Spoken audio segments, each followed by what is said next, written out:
right.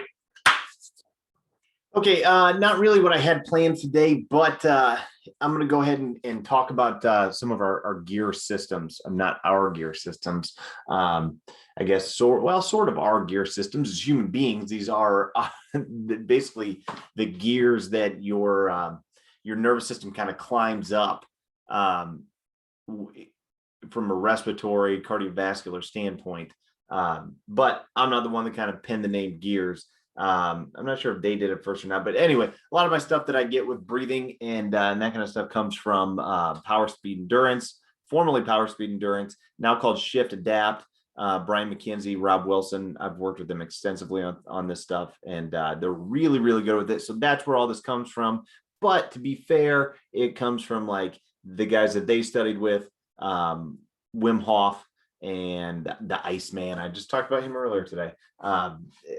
So if you know any of that stuff, if you know any Wim stuff, really cool. He is an absolute lunatic, but this is all kind of based in that. But it's a little bit more functional and usable. The guys from Shift have put it into a package that's a little bit more palatable for normal human beings, as where like Wim's a big, like that one's worth an internet search, a DuckDuckGo search, because I don't use Google. One less thing I can use Google for. So anyway, yeah, so check out Wim. He's a super hippie. He's crazy. This Icelandic dude spends hours in the ice and has developed ways to connect with his nervous system in a way that he can sit in ice submerged for hours on end and not freeze to death. He'll climb mountains, in shorts, just shorts, no shoes, no socks, no shirt, nothing. And he trains other people to do it. It's fucking nuts. But it's super, super cool. And people think it's like a superpower. It is, but it is innate in all of us. It's the same way that the Tibetan monks have been able to go out in the Himalayas in soaking wet robes and create the body heat to dry them and not freeze to death in the mountains, which is it's incredible. So we all have the ability to tap into these parts of our central nervous system and control what is seemingly uncontrollable. We can do that. And Wim continues to prove that.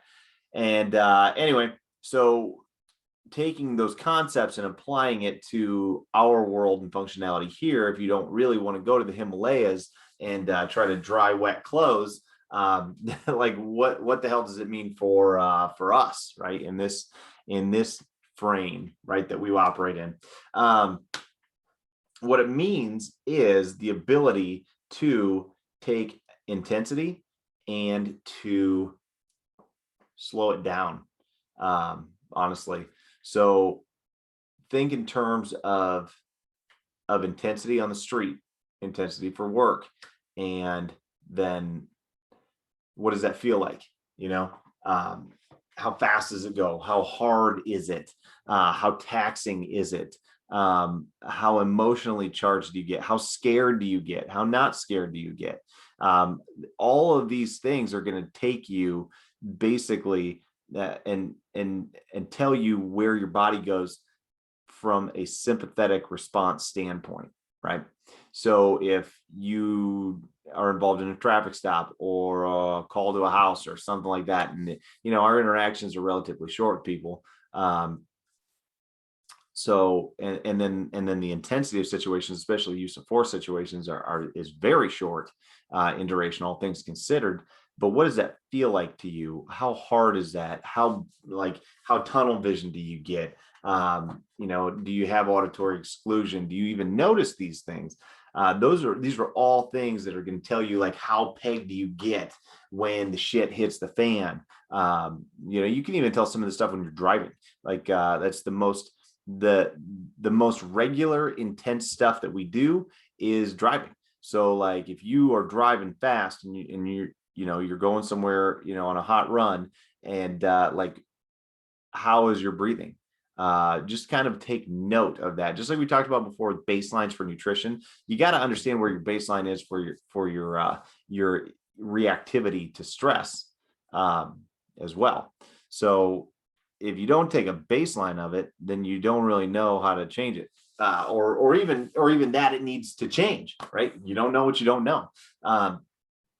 So, just do yourself a favor. Like next time you're going on a run, on a hot run, lights and sirens, just kind of note, like, how's my breathing? Am I breathing through my nose? Am I breathing through my mouth? And then purposefully take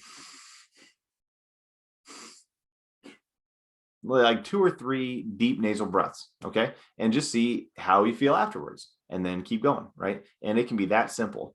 Anyway, so take note of it, right? All right, so now let's talk about the gears. So just like we talked about with nasal breathing, with take 2 nasal breaths, see how you feel. That is what is considered to be gear 1. All right. Gear 1 is low aerobic.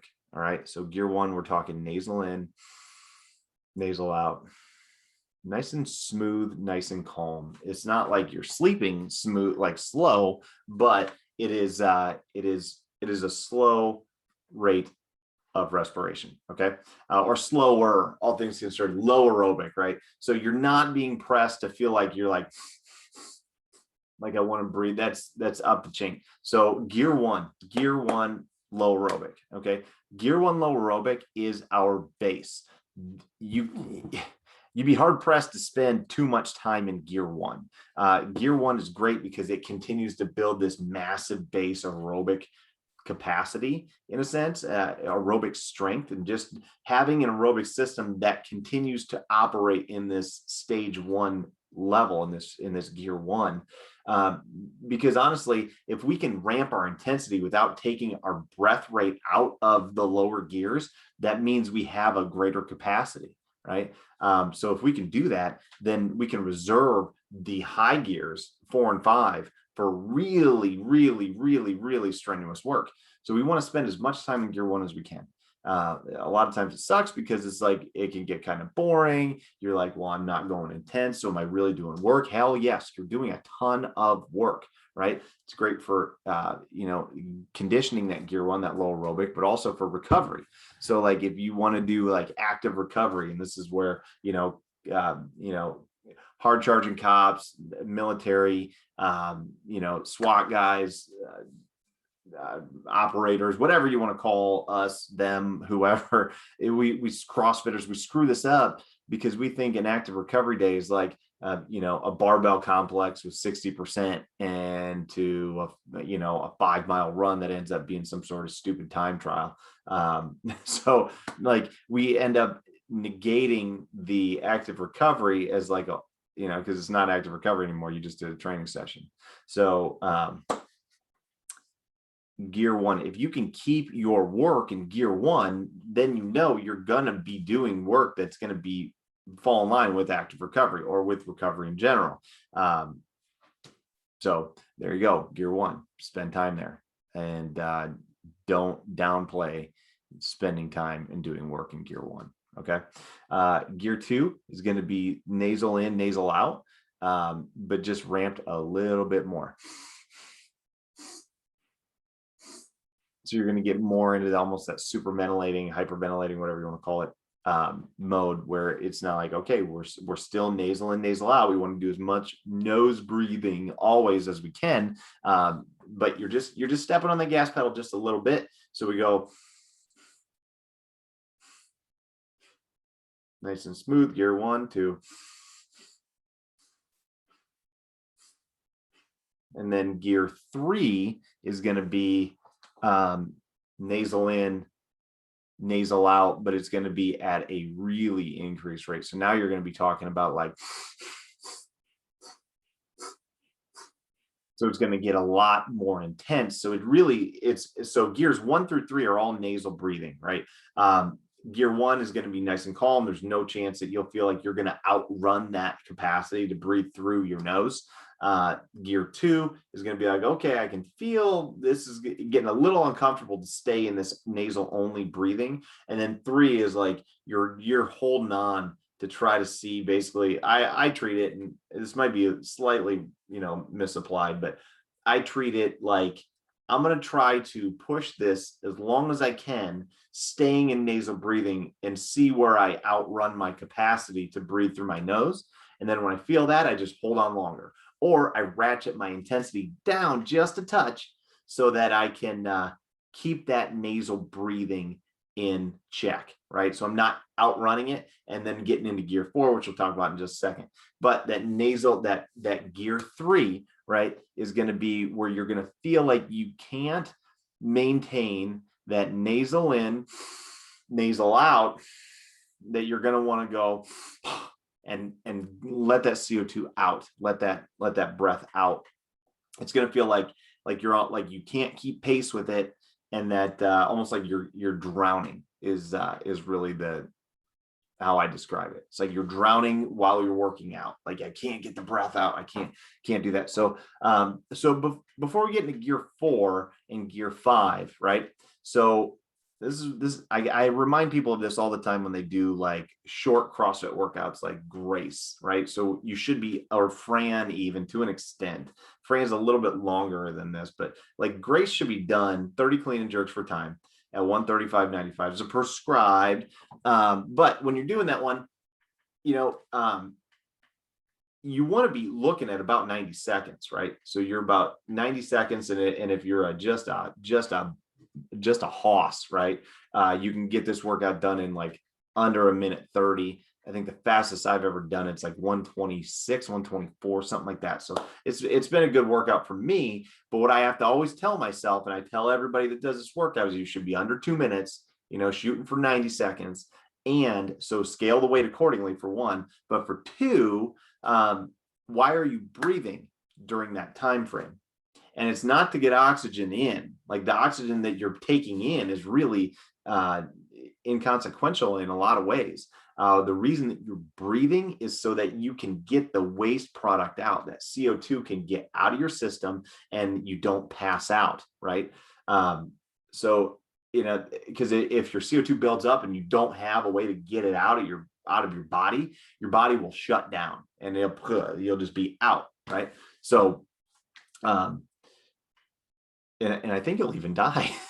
So that's like why carbon monoxide kills you. It's CO2 poisoning, I think. That could be wrong, so don't quote me on that. I'm not a doctor or an expert on carbon monoxide for that matter. So anyway, moral of the story, you don't need to breathe oxygen in for 90 seconds of intensity, right? 90 seconds of intensity does not require oxygen coming in, okay? It requires the CO2 leaving your system, right? That is where we get into gear 4 and specifically gear 5. So now we're talking nasal in, gear 4, nasal out, or I'm sorry, mouth out. So now you've outrun, your pace has outrun your ability to breathe and exhale through your nose. So now we're getting more intense and we need to get nasal in, mouth out, right? To get more of that CO2 out quicker. And then we can still have a nice calm inhale and then spit it out. This is really, really good for most CrossFit workouts. You're looking at like 6 to 12 to 15 minutes, especially. Once we get on the other side of 15, you can really develop a good gear 3 and gear 2 so that you can spend a lot of time in gear 3 and gear 2, all nasal breathing, right? For the longer ones, beyond 15 minutes. And then for those middle range ones, those very glycolytic ones, those are ones you can mix up between gear 3 and 4 and sometimes gear 5, because you're going to need a little bit more kick, but understanding where to use it. So anyway, gear 4 is really good for those events because it allows you to go intensely enough to outrun your capacity to hit gear 3, right? So you can go and work really hard and get right above that nasal breathing threshold, and then spit that CO2 out a little bit quicker, but still have that ability to think and maintain pacing and appropriate pacing with the nasal inhale. Keeps things calm, and it actually will help to really stabilize yourself under barbells, kettlebells, heavy movements in conjunction with this high capacity work. A lot of times what we'll see is like you'll tweak your back because you outrun your capacity to do any type of nasal breathing. And because of that, you don't breathe efficiently at all. And it becomes all just like panic mode. And then you're also like, you're breathing, your diaphragm, all your muscles here are going to also be the muscles that are going to help you to stabilize, brace, and do all those things with a barbell that you need to do in order to stay healthy. Okay. So if you can maintain a gear 4, a good solid gear 4, boom, right there. Even though I'm crunched up and sitting in a crappy spot, I can still feel my obliques pushing out. So now if I stand up and I have to, I'm not gonna stand, I don't have a whole lot of room here, but if I stand up, boom, here, and then I hinge and pull, all of a sudden this CrossFit workout, paying attention to my breathing. Now I'm also paying attention to my bracing, and I'm paying attention to my consistency between efforts and transitions and all kinds of stuff. So it's a good compromise for people that want to go really hard in CrossFit workouts, but you also don't want to wreck yourself. And it totally eliminates this whole concept of like first round heroes, right? So you just drop the hammer straight out of the gate, 3, 2, 1, go, boom, you're out the door, you're going a million miles an hour, and you just PR'd your first 200 in a 15-minute workout, let's say 15, 20-minute workout, whatever, right? So what good does that do you for the rest of the work? Nothing, zero, nothing, because that's going to be so much faster than all your other split times for that first round that it's going to be totally useless, okay? And it's a whole concept of like track or swimming or anything like that. Like I've been yelled at, I don't know how many times in high school and college, where it was like, your split times need to be consistent. Trying to get ego driven and beat people in these like 2 out of 5 intervals. So your last 3 intervals are total garbage. You just wasted them, right? You just wasted them. So CrossFit events are the same thing. CrossFit workouts are the same thing. If you got a 5-round workout that you have, first 2 rounds were really good split times, and you fell off the edge of the world, and it took you, of a 20-minute workout, your first 2 rounds were done in let's say 4 minutes, and the rest of the time, like, or even shorter, let's say 3 minutes, and then the rest of the time took you just a slugfest for the other 5 rounds, and you're all over the place with them. And it's just, that's not how it's supposed to be. You want consistency with your intervals, and then being able to understand that. And that gear 4 will help you do that, right? It'll help you brace, but it also helps to maintain good consistency with split times. Okay. All right. So anyway, gear 4, good stuff. All right. Very good stuff. That side note, that's the one gear that I've had the hardest time developing. And I think it's because it kind of sucks. Like, you want to jump right from gear 3 to gear 5, and you want to skip this whole nother gear. And because you want to get to work faster.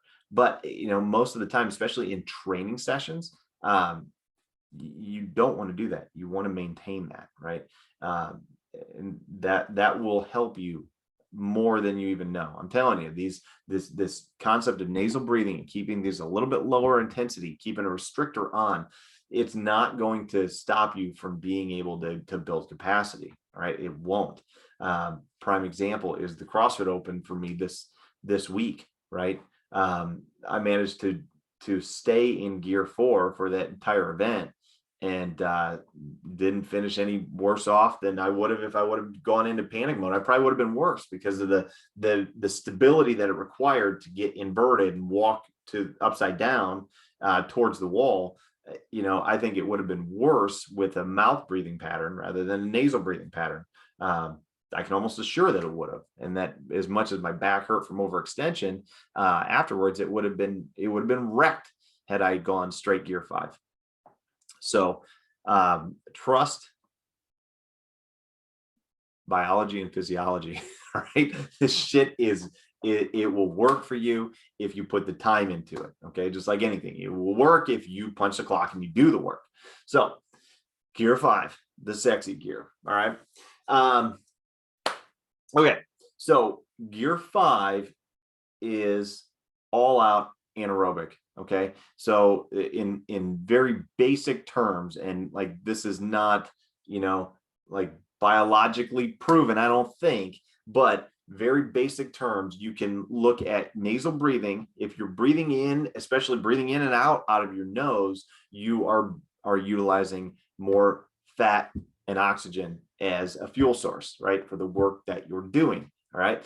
When you start mouth breathing, right, especially mouth in, mouth out, right, then you are burning carbohydrates. So now you've shifted all the way over to this anaerobic sprint mode. Okay. So now this is your Grace. This is your Isabel. This is your Fran. This is your short sprint work. Okay. Your 1 rep maxes, your 100-meter sprints, your 200-meter, like the race time, right? Not intervals necessarily, but your race sprints. Okay. Competition, like gear 5. All right.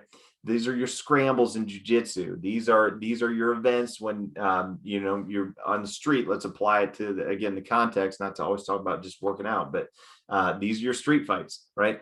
You're not gonna have, you get into a fight at work, you're not gonna have the thought process more than likely to keep your nasal breathing. Like you're probably not going to. The only way you're gonna do that, it's the same conversation, right? And really we could tie these together as you get into a gunfight. Do you find your sights? Do you point shoot? Okay. 6 of one, half dozen of the other, as far as who says what. But the people that find their sights during gunfights, that swear up and down by that, like every time, boom, I'm finding that sight when I get into a gunfight. Those people know that because they've been in a shitload of gunfights. Okay. So we don't do that. All right. This is just, my opinion. And I honestly don't have an answer for what you do. What you do is you pick one and you work on it, and you hope for the best one, and you work on it like a crazy person, and then you hope for the best one that when the rubber meets the road. But those people that can find their sights, I guarantee you, have done it so often that they no longer get into that high gear 5. Right? They're maintaining a lower gear 5, or a lower gear 4 even, as they're finding their sights with that event that they're facing. Right? Their nervous system, their sympathetic nervous system, has been trained to stay lower, right? To rev at a lower rate, right? And that could be through their physical training, that could be through their actual practical application of utilizing firearms and use of force scenarios. It could be genetics. It could be all of it. Probably is, right? But that's where our gear 4 in gear 5, when we're talking about like just the application of use of force. Let's not even use firearms, because that in law enforcement is so few and far between. It's hard to use that as a baseline for anything, because it's so once in a career type deal. If ever, but you're going to get into fights, that's for sure. So let's use that more as the context, right? Where we can feel this out. So what does your breathing do when you get into a fight? I can tell you right now, I go straight to mouth breathing when I get into a fight. Now, if it's a little bit longer, I've developed the ability that I can back it down and breathe in through my nose, but they're usually so fast that and so intense that maybe it requires more of a gear 5 response, so you can get through it quicker. And then actually, once the cuffs go on and the fight stops, then how do you mitigate the fallout from the event using the gear system to backtrack down, right? So that's a whole nother conversation. Now we're talking about backtracking down and kind of cooling down from the event. Yeah, so those are the gears. And just really making sure that you understand how you apply it in a training context, in a training environment, and then as well as these gear systems, I use them just as much, if not more, to evaluate where I'm at work. Right? Where am I at? Am I at gear 1? Am I at gear 2? Am I at gear 3? Where am I at? Right? Am I pegged? Right? And you can tell, because it will be harder for you. The higher your sympathetic response, the harder it will be to breathe through your nose. Okay, your body will start telling you, breathe through your mouth, breathe through your mouth. I'm burning. It's going to start shifting, right, and adapting to what fuel source you're using, and then how you're going to dispel the waste for said fuel source, right? And then that's going to dictate your heart rate. That's going to dictate your respiration rate. That's going to dictate a lot, right? But you can control that, and you can ratchet it down if you don't want to be there, right? If you don't want to be there. So say you go and even if you're driving, again, let's go back to driving, right? You're driving and you're going somewhere and it's like a baby's choking or something. And you're like, well, I would like to go and actually help someone, especially save a child. That sounds really good. And it's pretty intense. So you're trying to get there, and you're cutting through traffic. Traffic's kind of busy, and you find yourself, you're like, you notice, I'm breathing through my nose. I'm not going to be much use to anybody if, number one, I get into a wreck on the way there, or number two, I get there and I'm so tunneled in and hyperventilating that I can't be effective or useful, right?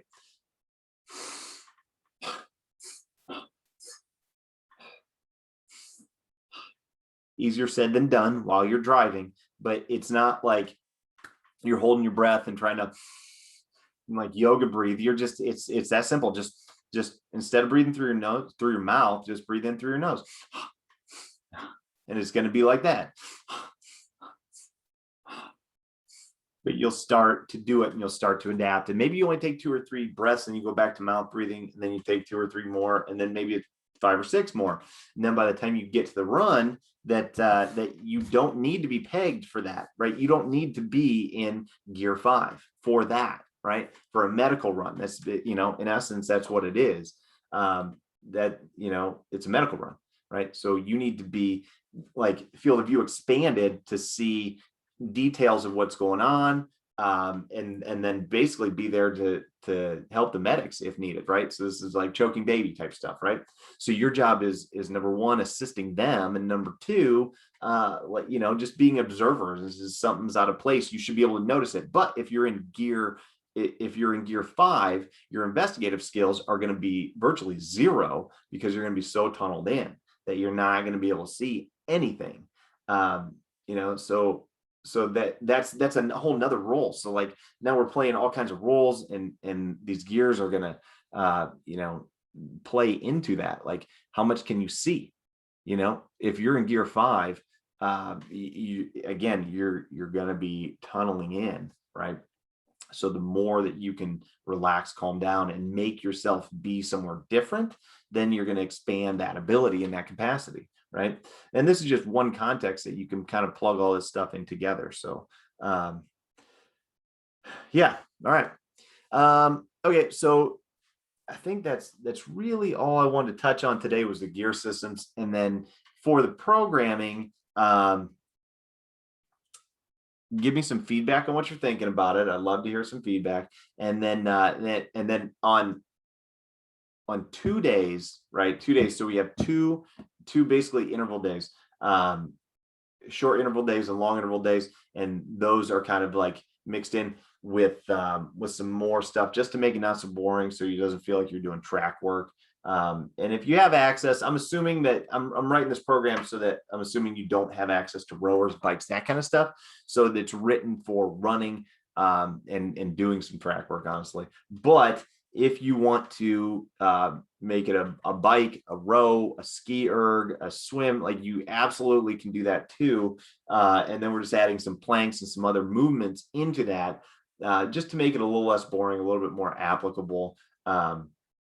But guys, you can't understate the need for aerobic capacity, right? So hitting those days of short intervals and long intervals, and then rounding it out with some strength work, with the sandbag work, the kettlebell work, the band work, that, like, you gotta have it. And there's no way to make it, like, as much as I love CrossFit, you put 5 rounds for time on something, and it becomes very hard to maintain the fact that you're trying to build your aerobic system within this context, and it becomes just an anaerobic, ball buster. And it takes a lot of discipline and a lot of understanding how to apply that before you can do it. And it is very, very, very difficult to do. So in order to kind of make that easier and just, again, really really hammer home how important it is to build your aerobic system and understand, like, this is a short sprint interval, this is a longer interval, and then now we got to do some base aerobic gear one work on top of that. You got to have it for this job. And more importantly than just for the job, for retirement afterwards, when you get done with it, aerobic system will help you live longer than this job wants you to live. So this job wants to kill you. I promise it does, but not on the job. Like, the job wants to kill you after you're done. Those are just stats. So having a good aerobic system is going to make sure that you safeguard your life both now and in the future. That is absolutely critical to understand. So, yeah. And then last thing, if you didn't, you know what, never mind. I don't even want to get into it. We'll get into it later. So, all right, you guys stay safe, live heroically, and let me know if you got questions.